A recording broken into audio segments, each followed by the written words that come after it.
નવનીતભાઈનો દાવો એમ છે કે મારી ઉપર જે અત્યાચાર થયો હતો એના આટલા બધા પુરાવા હોવા છતાં મારે એક્શન લેવા માટે સરકારને કરગરવું પડ્યું અને સમાજે બહુ મોટી ફાઇટ આપવી પડી, એટલે ભવિષ્યમાં આવું ન થાય એટલે હું કોંગ્રેસમાં જોડાણો છું સરકાર સામે વેર વાળવા.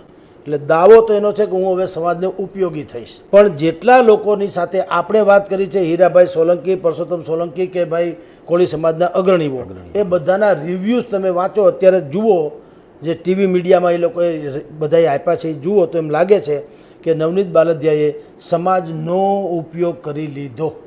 સમાજને ઉપયોગી થવાની વાત તો હજી વાર છે, એ તો જીતા પછીની ઘટના છે.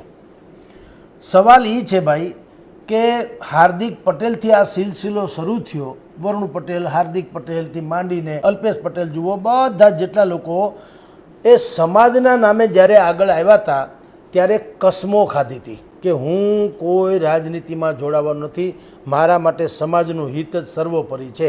આવું બધાએ કીધું હતું અને અત્યારે બધા શું કરે છે બધાને બધી ખબર છે, રિપીટેશન કરવાની જરૂર નથી. નવનીત બાલદિયા પણ ઇઝ વન ઓફ ધેમ. એણે પણ કીધું હતું કે મારે રાજકારણમાં કોઈ દી આવવાનું થતું જ નથી, હું તો સમાજમાં હવે અન્યાય થયો છે ને મને ન્યાય મળે એટલે હું સમાજ માટે લડી લઈશ. પરંતુ આપણે બધા જાણીએ છીએ 2 દી પહેલાં અમિત ચાવડાની હાજરીમાં તેઓશ્રીએ કોંગ્રેસનો ખેસ પહેરી લીધો. હવે કોઈ પણ વ્યક્તિને કોઈ પણ રાજકીય પક્ષ જોડાવાનો અધિકાર છે, એમાં જરાય ના નથી. પણ જે ટાઈમિંગ છે અને એની પહેલાંની જે પ્રાસંગિકતા, તમે બુદ્ધિપૂર્વકનો ખેલ કર્યો, એ હવે લોકોને ખબર પડે કે આ બરાબર નથી થયું, આપણે ઉપયોગ થઈ ગયો આપણો.